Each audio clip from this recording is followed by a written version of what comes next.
Okay, good morning, art wheel students of my first period class. So this is the tutorial on what we did a couple days ago.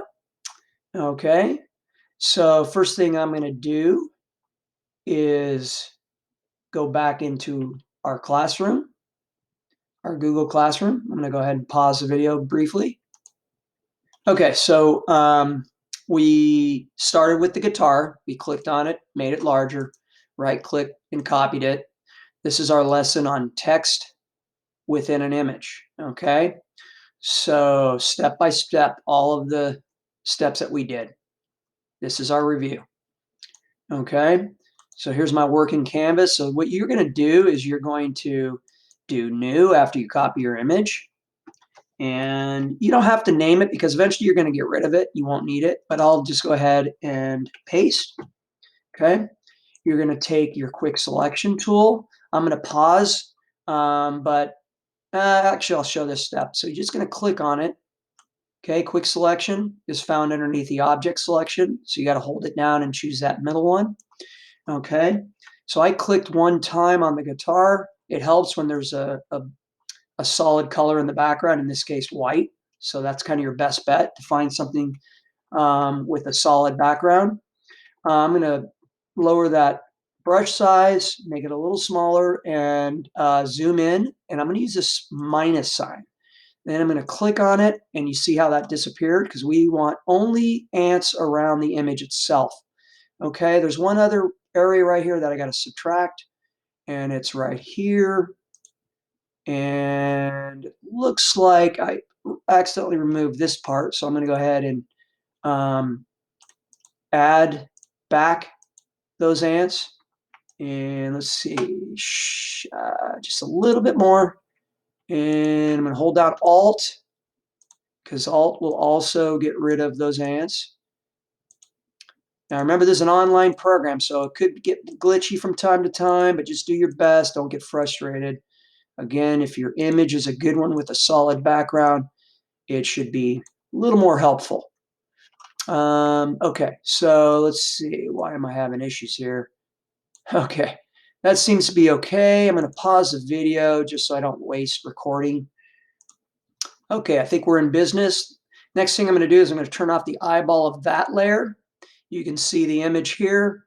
I'm going to add a layer and fill it with a color of my choice. Any choice you want, you just use the color picker down below here in the layers palette, and you can choose any color. You notice how this color up top here in this rectangle changes wherever I choose. That's the new color. The one below is the previous color. Keep that in mind. So I'm going to choose this off yellow and do Alt backspace. And then I'm going to do Control D to deselect the ants. Okay.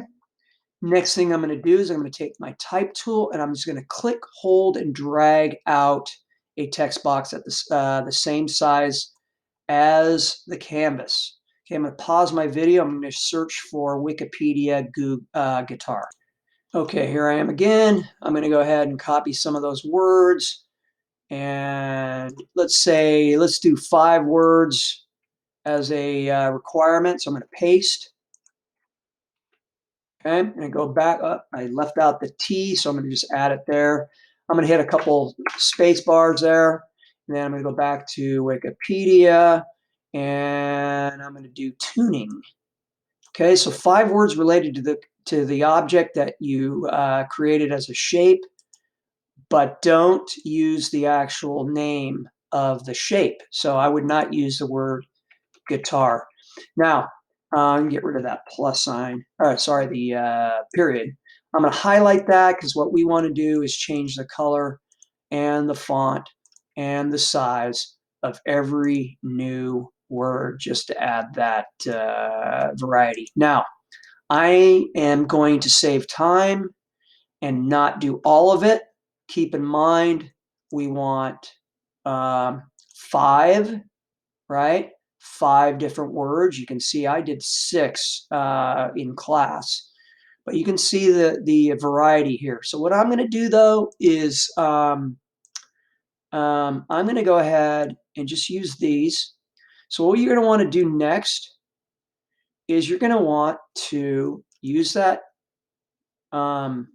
transform tool and just do Control J, okay? And what we're trying to do is fill up the space. Keep in mind, if I had 5 words, then obviously I wouldn't need to do as many, but look what I'm doing. I'm just sort of filling up the space that has the guitar area. You don't have to fill up any of the white area behind the guitar.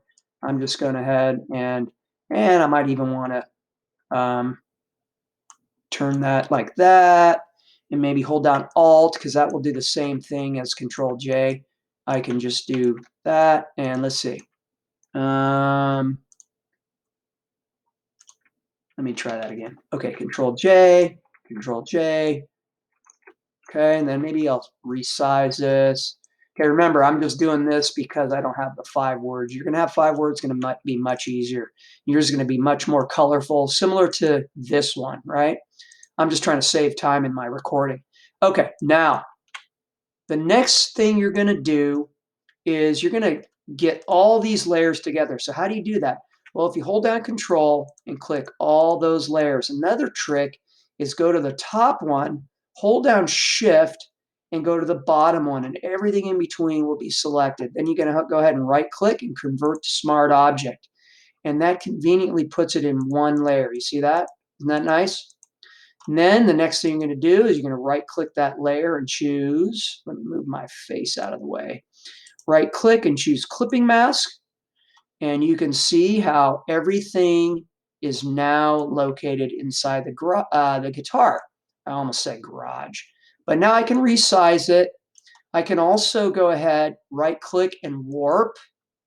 Now, if you choose warp, don't go crazy on the warping, because what we don't want to do is lose that, we don't want the words to be totally distorted where we can't read them. So, but I do like the warp effect because it just gives it a little bit of a character. Okay, you can also choose other things like distort, which would allow you to then, distort will allow you to just sort of grab corners. Let's see, perspective is kind of interesting.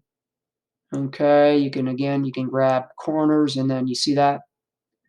Okay, you decide. There's a whole slew of things you can do that make this interesting. Now, next thing I'm going to do is I'm going to, again, choose those 2 layers, make it a smart object, and now I just have 1 layer, because from here, we're going to do Control A to select all, and then Control C to copy. Then I'm going to bring a new canvas, and this one's going to be the one you turn in. This one you're going to call text in image. Okay, this one has a specific size. Okay, and we're going to do 8 inches by 8 inches, and let's give it 200 pixels per inch. Otherwise, if we don't, then the image that we paste in will not be have a good resolution. So you can resize it a little bit, because you're going to go ahead and find 2 more images related to your theme. So if we were to have a theme for this, this could be like string instruments. It could be like, I could put a violin, maybe a cello, and that would satisfy the requirement. Or it could be musical instruments, a little more general. You could do, 2 more musical instruments. Now, this is practice, so that means you may not do a guitar. Now, you can do musical instruments, but you cannot do a guitar, since that was already in our practice. Last thing I might do is double click and do a drop shadow here. What I did forget, which I think you got to do, is, and then here's how I can go back in and edit. I can double click this smart object, and let's see if I can do that. Yeah. Once you double click that smart object, it allows you to go in and change some of these things.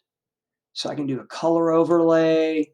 Actually, I'm not going to do a color overlay. How about a drop shadow? You can see where it is. Okay. I would actually do this before you copy all those layers. I kind of forgot to do that, but that's okay. You kind of get the idea, right? If you don't add the layer styles to this, no big deal. I'm going to save that.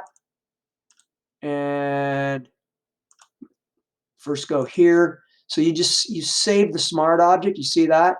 And once you save it, you can close it and it'll update inside here. So let's see, did it update? Yeah, you see right in here. Oh, actually, let's see. Let's see if it's, oh, there it is. It's hidden. So again, if you add those layer styles, do it before you copy all those layers. Okay. Okay. So that's it. Then again, you're gonna make a 10 by 10 inch square because this is your work. This is your canvas that you're going to turn in. This one is just the one that that you use the photo with. Remember, the photo was this exact size. So let's see. If I were to go back to our guitar, remember that's the first thing. For this, you don't have to type in the size because it already remembers the size from what you copied. In other words, you go to edit and paste. And actually, I'm doing this wrong. Let me just get rid of that. So if you were to go here and go back to that 72, it's gonna memorize. Let me just do it again. Right click, copy, then new. See, 72, and then paste. No, I did that wrong. Let's try it again. New. There it is, 22 by, okay. Again, that's a kind of a glitch. So it's a perfect size. And then you manipulate it, do all those things, and then just send it back, send it to the new canvas. Okay. Rewatch those steps and you should have no problem. Okay, guys, thanks for watching.